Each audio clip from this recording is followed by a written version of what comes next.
Now more than ever, it's important to keep our connection strong, and the bond between human and animals is like none other. They touch our hearts and they can help us heal. We're going to look at some equine therapy along with some special dogs, eagles. We even have a chicken story. We're celebrating animals on this edition of Connected Colorado.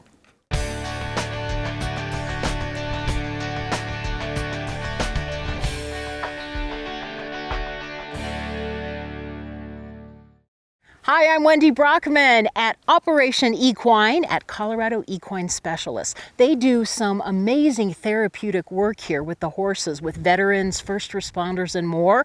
We're going to learn more about it later in the show. But first up, when a chicken feeder thief struck in Golden, some very cool kids came to the rescue. I like the one with right there.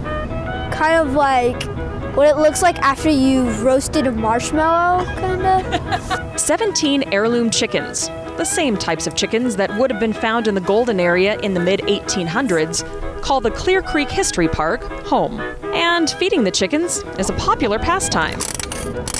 It's nice to feed them. See? But one day, the chicken feeder flew the coop. Stolen by? A bad guy? Yeah. But we don't know who it is. Foul play was suspected. When I first found out that the chicken feeder had been stolen, my feathers were a little ruffled. I saw a sign that says, sorry, our chicken feeder is stolen. As did a flock of other visitors. We had a lot of people coming in wondering what had happened, and they said that they would pledge money, and we saw some dollars go into the box at the Golden History Center. But then we heard about these two kids. Two kids who weren't too chicken to take on the challenge. I am Caden Hamilton and I am 9 years old. I'm Andrew and I'm 4.5. For the boys, the stolen chicken feeder just pecked at their conscience. Separately, they both hatched plans to raise money and scrambled to make it happen. He came up with it on his own idea. Why don't we do something to raise money for him? Maybe they could replace it. Then I donated the money to the Golden History Museum. Combined, the donations from Caden and Andrew raised enough money to replace the chicken feeder. It was like poultry in motion. That's just so cool. That's the kind of community Golden is. Everyone's out there trying to make things better, and it's really special. I just think it's good to give. So do you feel pretty proud of yourself? Yep. Why's that? Because I raised money for the chicken feeder. And mostly it feels pretty good to feed the chickens for him. I'll see if they like my mitt. Which they can now do again with a new and better protected feeder that they agree looks excellent. But now it looks even better. That was probably one of the first things I noticed. What's that? That it was all locked up. There's talk of adding another, but for now they'll just wing it. We were thinking about getting another chicken feeder because this is so popular. We didn't want to put all our eggs in one basket. Okay, before we poach our best yolks, let's end with the moral of this story. Two young boys learned the rewards of generosity, and in turn, reminded the rest of us. Well, those are some nice chickens. You could say Caden and Andrew have turned into real chick magnets. Oh, he's definitely a chick magnet. I'll have to remind him of that someday. Congrats, boys. Your attention to detail set a great example. Man, I cracked myself up. Some very cool kids indeed, and this is a very cool horse named Lily, keeping me company. All right, a story now in Aurora, which really offers the best of both worlds when it comes to urban amenities and then wild wonders. It's the third largest city in the state, but it has more than 8,000 acres of open space. So a lot of critters call Aurora home, including some very special symbolic ones. Parks, woods, water, Aurora has the beauty of Mother Nature right at eye level. But the real thrill happens when you look up. Had our first eagle nest established in about 2010. We've gone from 1 in 2010 to now we have 5. We have open space and natural areas that are that will support the eagles that are nesting there. They have areas to forage, areas to feed. Yep, a few of our national symbols decided to call Aurora home. And that's a great sign for our ecosystem. Bald eagles are at the top of the food chain, so they kind of indicate that you've got a healthy food web beneath them. So that's what they are, is kind of an indicator of a healthy ecosystem, because there are prey species that allow them to survive on. They wouldn't be here if there wasn't that healthy ecosystem. And of course, we want these bald eagles to stay here and feel comfortable. Where we have eagles that are nesting, you'll find signage that says, that limits how close that people can get. If you make that eagle flush and move and go somewhere else, then you have disturbed them, and they're trying to conserve energy this time of year. They're trying to build up energy to feed young eagles later in the season here once they hatch in about a month and a half. So giving them space is the most important thing. Now, fortunately for us, we have professional nature photographer Vicki Samuel tracking and taking distance photos of a pair of these eagles during their nesting stage, and we'll be sure to keep you updated on the birds' progress. And Lily, guess what? We got an update. There is activity at all 5 nesting sites, so we may see some eaglets in the spring. Make sure you do your part to protect these national symbols. Keep your distance, obey the signs, and don't fly any drones or remote-controlled equipment in Aurora's parks and open spaces. And now I'm here with Michelle Kay and Marie Hancock with Operation Equine at Colorado Equine Specialist. Hi ladies, thanks for having us here. Thank you. Yeah, thanks for being here. Michelle, what is equine assisted therapy? So equine assisted therapy is a large umbrella that includes many different kinds of therapies underneath it, involving a horse, of course. Equine assisted therapy could involve a few different things, but all the work that we do is on the ground. Therapeutic riding is when they actually do mounted work. Okay, so the clients you work with, they don't actually ride the horses? Correct. Okay, and who are your clients? Who do you work with? So Operation Equine works specifically with military service members, veterans, emergency responders, and their families, and their caregivers, and their supporters, and their loved ones. And we also work with different nonprofit organizations who also work with military, veteran, and emergency responders as well. So Marie, you work with other therapists as well. So who are some of your clients? Yes, at Colorado Equine Specialists, we are very blessed to be able to reach a diverse community by partnering with licensed mental health professionals around the Denver metro area.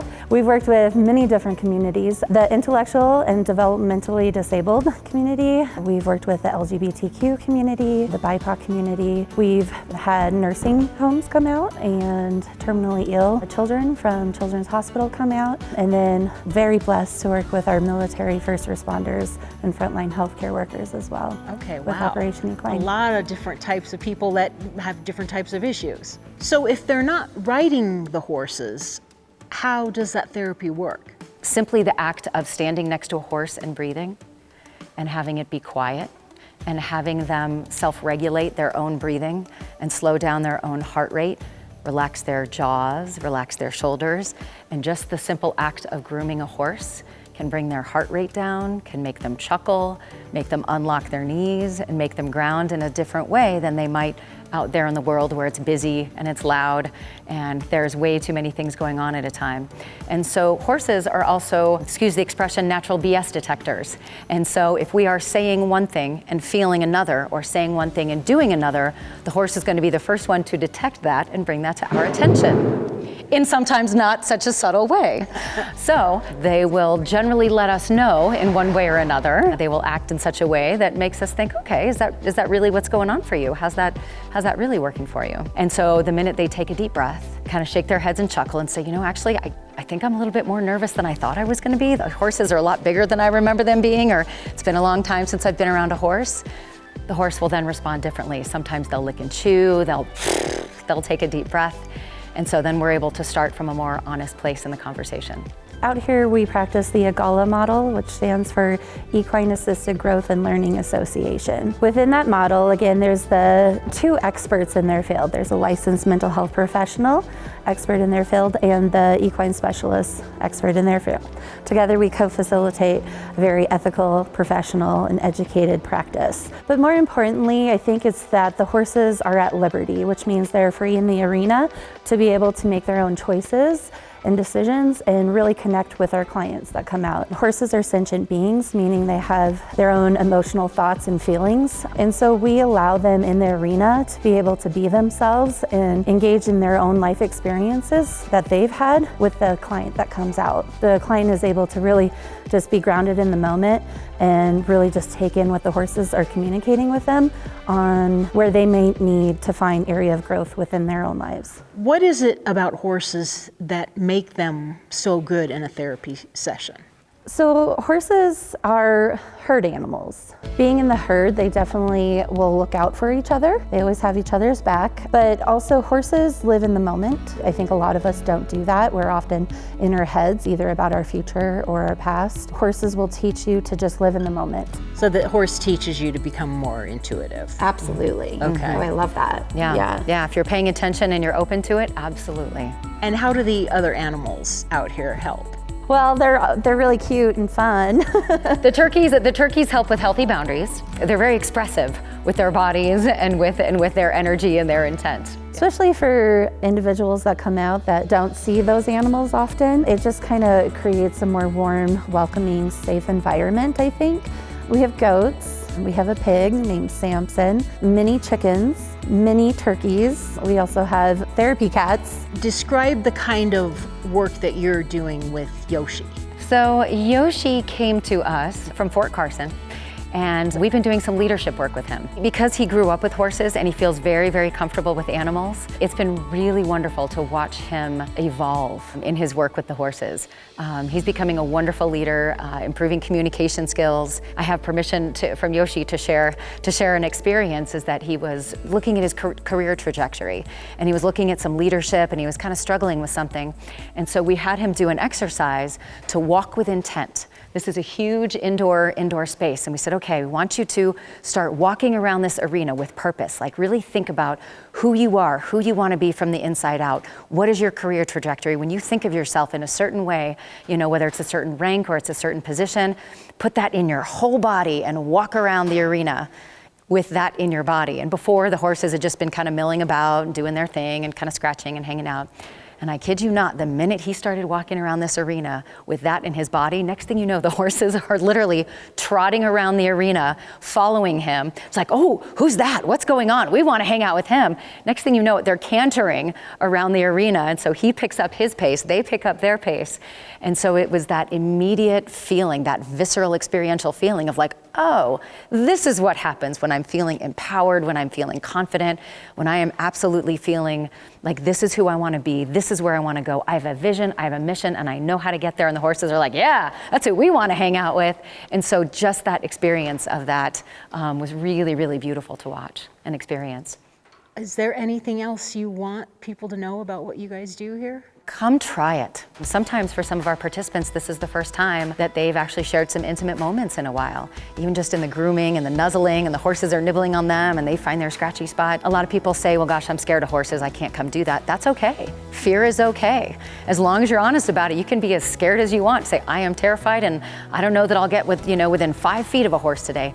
That's okay. But in terms of agenda, that's between the person and the horses. Operation Equine, we're a 501c3. We want to make this always affordable to everybody. So it's only a suggested donation of $25, and if someone has $0 of that, if someone has $10 of that, if someone has more than that, we have one client who always pays us $50, and she says, that's for me and the person behind me, paying it forward, exactly. Thank you both for sharing this with us and having us out here today. Absolutely. Thank you, Wendy. Thank you. I'm here now with Yoshi McKay. He is a soldier from Fort Carson. Thanks for doing this. Tell me about your journey. What brought you here to be with the horses? Well, I was dealing with some life stressors. Horses were something I had some experience with growing up, and I was always free to be myself around them. So I met Michelle Kay through a Facebook post. Came out here, and she started helping me verbalize things as I was visualizing it with the horses. When I first started coming here, the horses were very standoffish because I was always very uptight, just always dealing with stuff. And through my time here, I've learned to just kind of release it a little bit and just be in the moment with these guys. And ever since then, they've been a lot, they've got no problem coming up to me and letting me pick their hoofs or just love on them a little bit. I couldn't even touch them when I first got here. So they just really helped me learn how to relax, and they kind of like, I don't know, inducted me into their herd a little bit.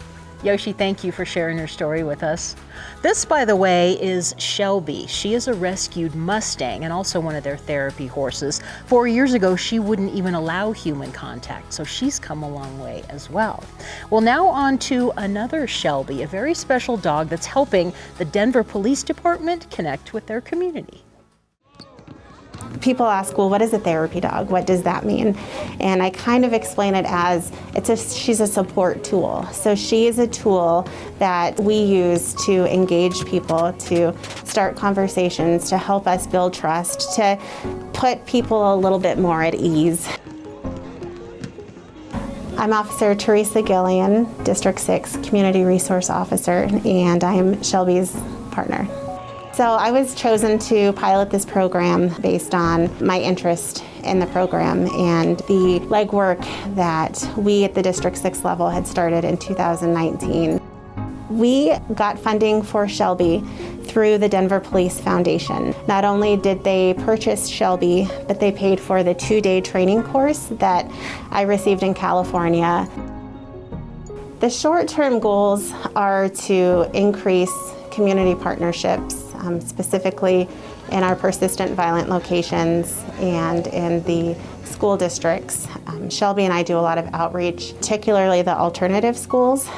In my mind, it's harder to get that traction going because of the barriers and all of the trauma that the students have been through already. But that's the perfect place for a therapy dog to kind of show a different side of a potential connection with a police officer.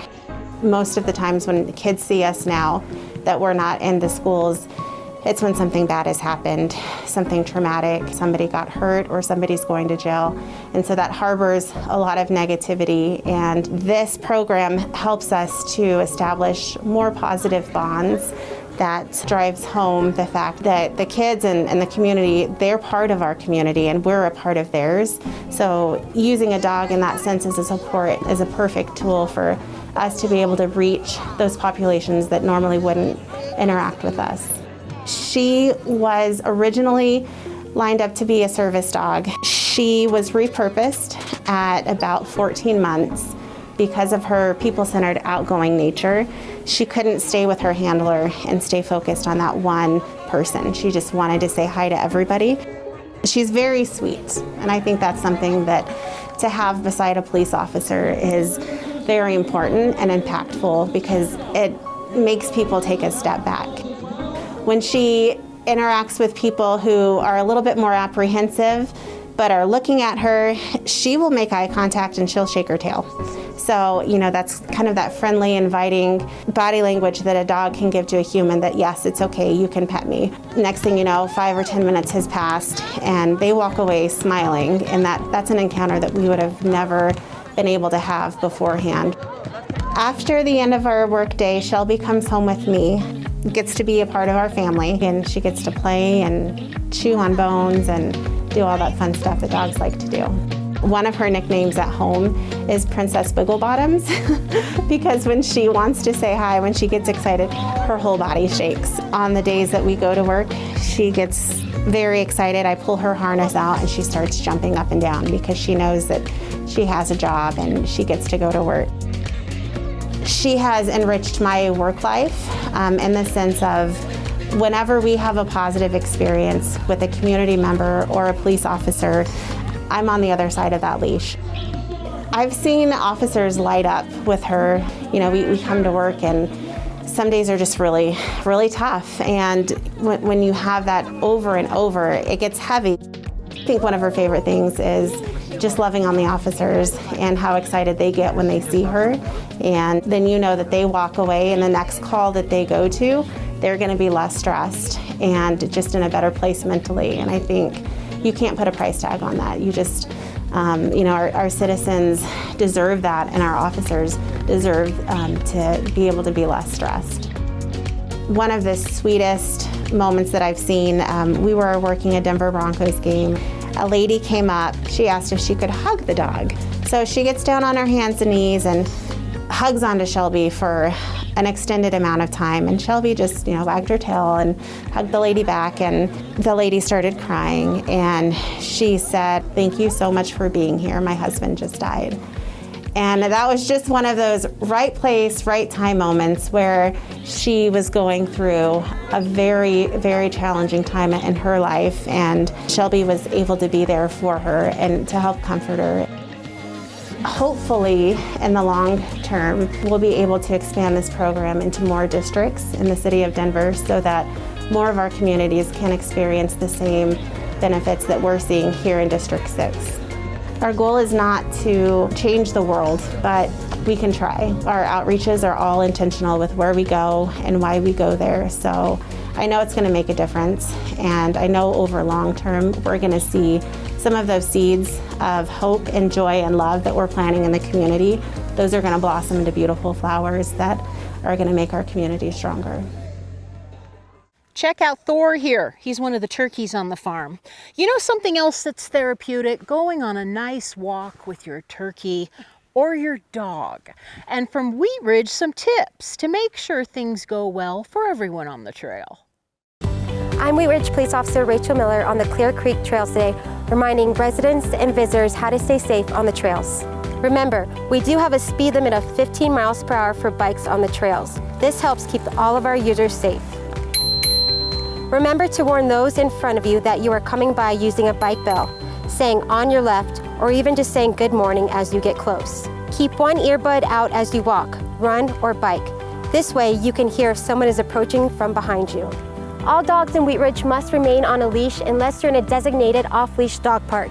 You will be ticketed if your dog is running freely.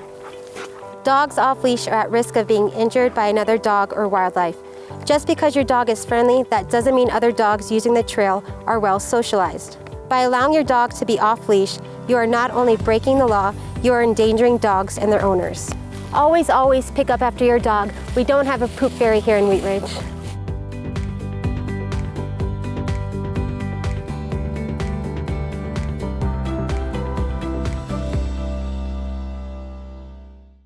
That's good advice. I'm here now with my therapy chicken, Sweetness. Now, if you want to keep on walking and head to the natural trails with your dog, there are some great benefits there too for you and the pet. We're going to head to Fort Collins with some trail savvy dogs.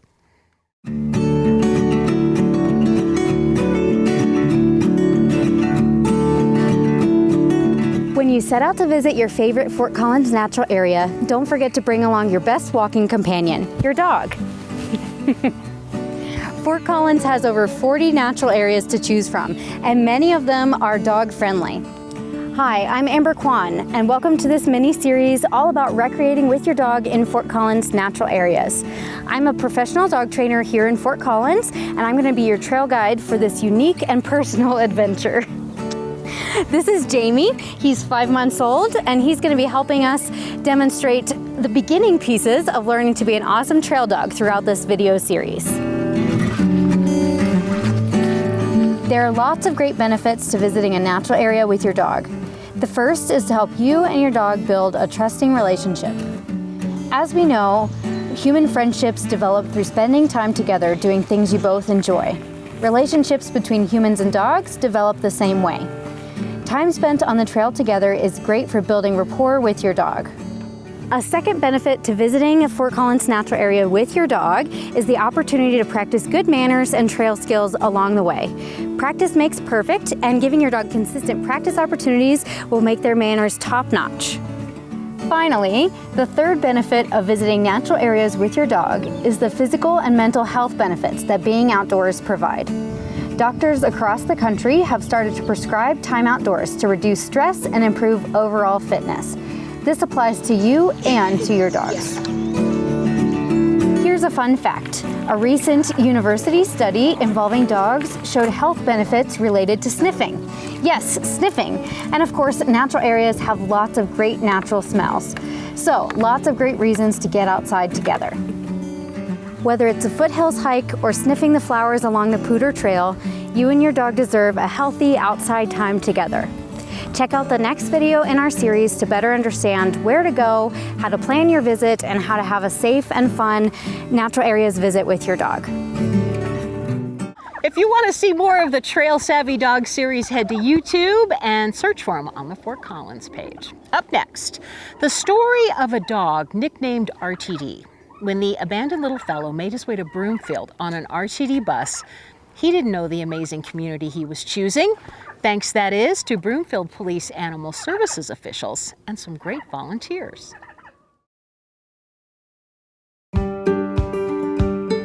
Broomfield Animal Services works under the Broomfield Police Department.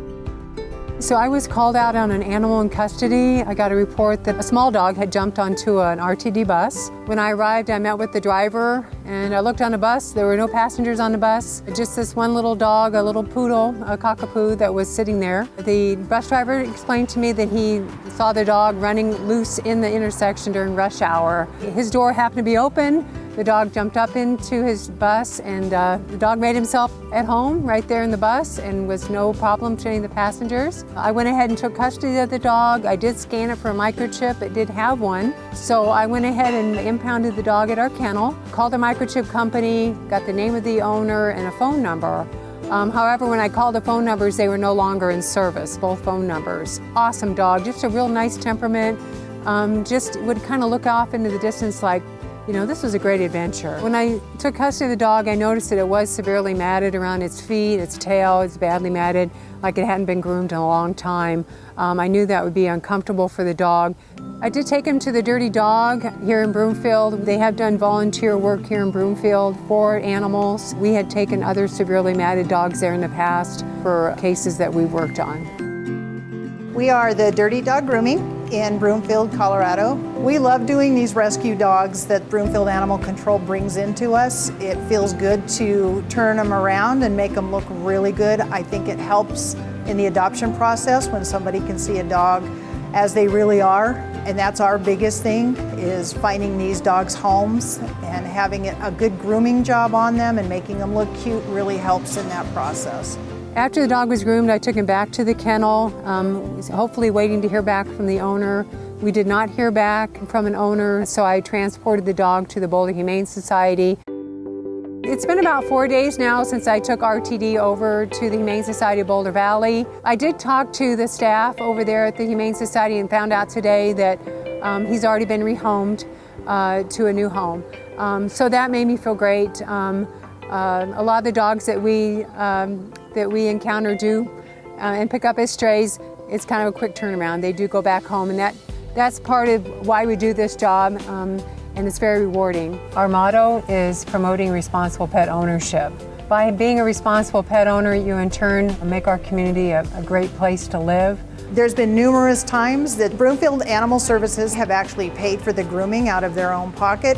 They donate money towards the grooming for the people who can't afford it or the dogs who do not have homes.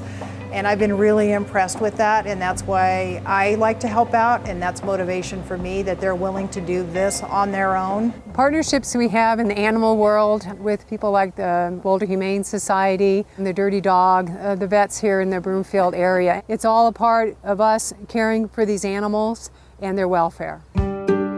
The thing I get most from this job is I enjoy getting the dogs back home to their owners. Over 90% of our dogs last year in 2014 did go back home. Getting them back home, knowing they're back with their family, that's a big part of why I do this job.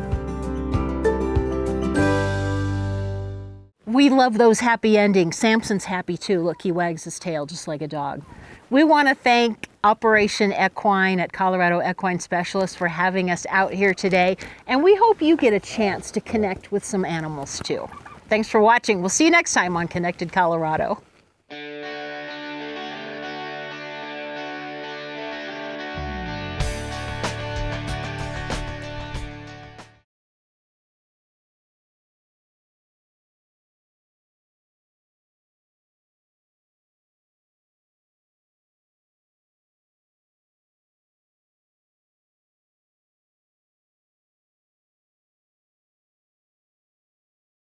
The human-animal bond runs deep, from equine therapy to some very special dogs, plus eagles and chickens. We're celebrating animals on the next edition of Connected Colorado.